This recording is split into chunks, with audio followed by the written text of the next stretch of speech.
Cześć wszystkim! Dzisiaj mam dla Was naprawdę niesamowity zestaw. Wiecie, często słyszę pytanie, czy współczesne systemy Windows naprawdę potrzebują dysku SSD i dużo pamięci RAM. Sprawdzimy to na płycie Gigabyte, procesorze Pentium G840. 2 GB pamięci RAM i przechodzonym dysku Western Digital. Dzisiaj mamy do czynienia z płytą Micro ATX od Gigabyte o nazwie GAH61MS2PB3. Czym się wyróżnia ta płyta główna? Otóż, to płyta główna obsługująca pojedynczy slot PCI Express 3.0, ale umieszczona w formacie Micro ATX. Ma masę ciekawych funkcji, takich jak ochrona elektrostatyczna, ochrona przed awarią zasilania, podwójny BIOS, ochrona przed wysoką temperaturą. A co z resztą funkcji? Mamy tu technologię On/Off Charge do ładowania urządzeń przez USB, wsparcie dla dysków 3 TB. Ponieważ ta budżetowa płyta obsługuje zintegrowaną grafikę Sandy Bridge, znajdziemy tu port VGA. Niestety, nie ma wsparcia dla technologii Lucid Logic, która pozwala na jednoczesne wykorzystanie zintegrowanej i dedykowanej karty graficznej.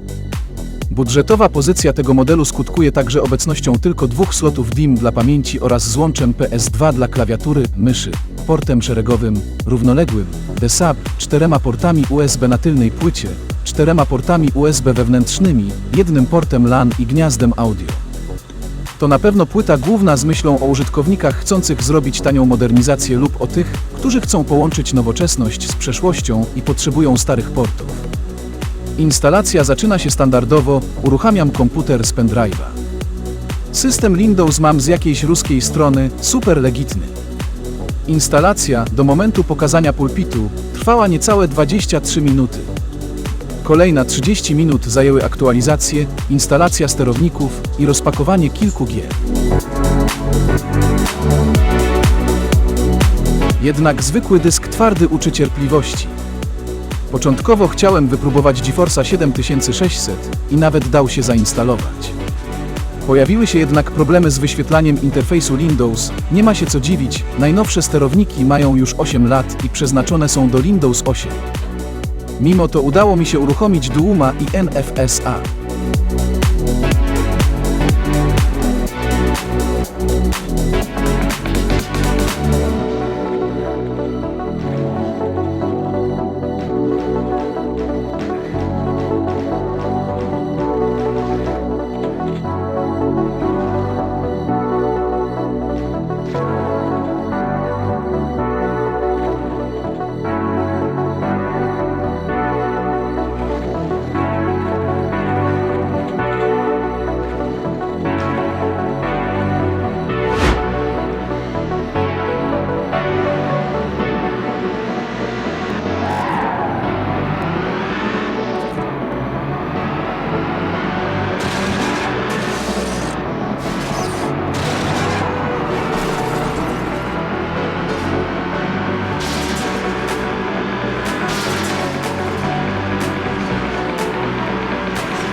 Kartę graficzną wymieniłem na GeForce'a 8600 firmy Galaxy.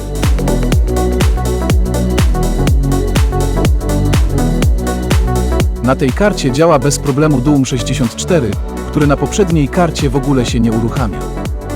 ASCII Doom wyświetla tylko niezrozumiały kod.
Bez najmniejszego problemu działa za to GTA 2.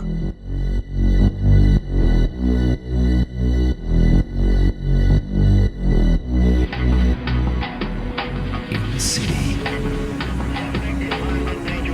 Respect is everything.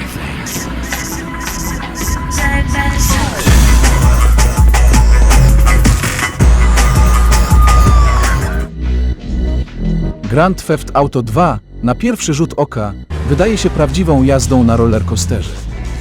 Koncept jest dość prosty. Stań się wynajętym zabójcą dla wielu rodzin zorganizowanej przestępczości w mieście i wykonuj ich polecenia bez zbędnych pytań. Zadania obejmują takie łatwe zadania, jak zabijanie hordy imitatorów Elvisa, a także trudniejsze zadanie zniszczenia całej jednostki SWAT. Zakatowanie niewinnych cywilów i policjantów dalej pozwoli ci zarabiać gotówkę, a jeśli to nie wystarczy, zawsze możesz skupić się na sztuce kradzieży samochodów i roztrzaskaniu swojej nieszczęsnej ofiary o chodnik dla dodatkowego efektu. Z pewnością nie jest to gra dla rodziców, którzy chcą ścisłe kontrolować poziom przemocy w grach wideo swoich dzieci.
Ah shit, here we go again.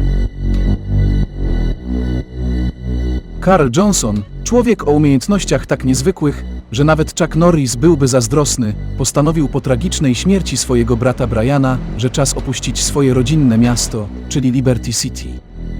Wyprawa ta była tak emocjonująca, że Indiana Jones wydałby na nią wszystkie swoje oszczędności. Ale po 5 latach, jakby to opowiadał Arnold Schwarzenegger, I'm back, Carl wraca do Los Santos, miasta pełnego atrakcji, przestępczości, korupcji i innych skarbów, które byłyby idealne do znalezienia przez poszukiwacza zaginionego arkusza podatkowego. A co tam robi? Oczywiście chce dowiedzieć się, jak się ma jego rodzina. A jednak, jakby to mówił Morgan Freeman, życie ma w zwyczaju zaskakiwać. Matka Karla nie tylko nie cieszy się zdrowiem, ale niestety już nie żyje. Ale Karl nie jest typem, który by się łamał. Teraz przed Karlem stoi zadanie godne Jamesa Bonda: odkryć, kto jest odpowiedzialny za śmierć matki i oczyścić miasto z przestępców, tak jakby był superbohaterem z Gotham City. I tak, z dnia na dzień, stał się ikoną sprawiedliwości, gotową walczyć z przestępczością na ulicach Los Santos. Ale to nie koniec. Karl zostaje wydelegowany w podróż przez cały stan San Andreas. To brzmi jak misja dla Chucka Norrisa, prawda? Wszak to on by mógł przeskoczyć przez ten stan w jednym skoku. Ale Karl jest równie zdeterminowany i nieustraszony. Jego przygoda to miks Rambo i MacGyver w jednym. Czy uda mu się przejąć kontrolę nad ulicami? Jedno jest pewne, Carl Johnson to niezwykły człowiek, to legenda, której akcje są wyższe niż Mount Everest, a żarty ostrzejsze niż sos Tabasco. Oczywiście w końcu to on, Carl, zanim cokolwiek się stanie, przygotuje się na każdą ewentualność tak dobrze, jak MacGuy z klamką i gumą do rzucia.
Pokazane wcześniej stare gry to żaden wysiłek dla naszego Pentium. Teraz odpalę coś nieco nowszego: Grand Theft Auto Episodes from Liberty City. Instalacja nie trwała długo, jedyne 30 minut. Główny bohater, Niko Bellic, przybywa do Liberty City z Europy, aby odnaleźć swojego kuzyna Romana. Po przybyciu dowiaduje się, że życie Romana nie jest takie, jakie opowiadał w listach. Niko wkrótce zostaje wciągnięty w świat przestępczy miasta, próbując pomóc Romanowi w problemach z długami i ryzykownych interesach. Jednak Niko szybko odkrywa, że życie w Liberty City jest bardziej skomplikowane i niebezpieczne, niż się spodziewał. Przy tej grze o wiele bardziej widać wysiłek systemu, dysk twardy cały czas pracuje, próbując nadążyć z wczytywaniem tekstur. Gra co chwilę ma zadyszkę i gubi klatki. Posłuchajcie sami, jak bardzo męczy się dysk twardy.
shit, here we go again.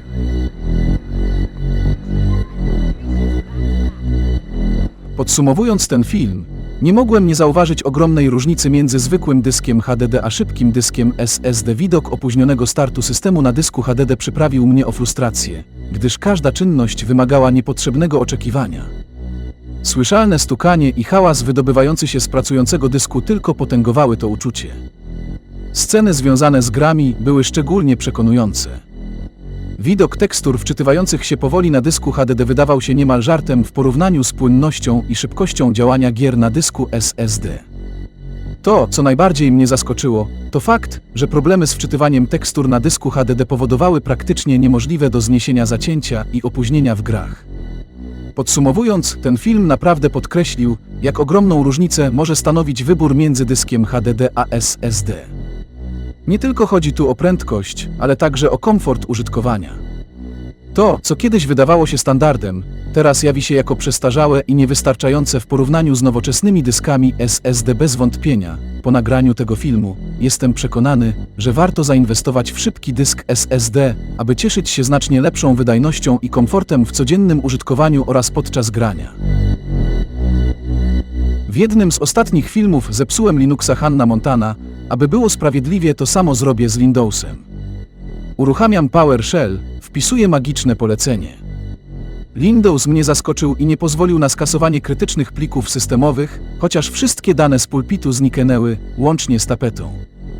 Jednak tapeta to ważny składnik systemu, po restarcie tapeta pojawiła się ponownie. I już na zakończenie, szybki test GeForce'a 8600 w benchmarku 3D Mark 2006.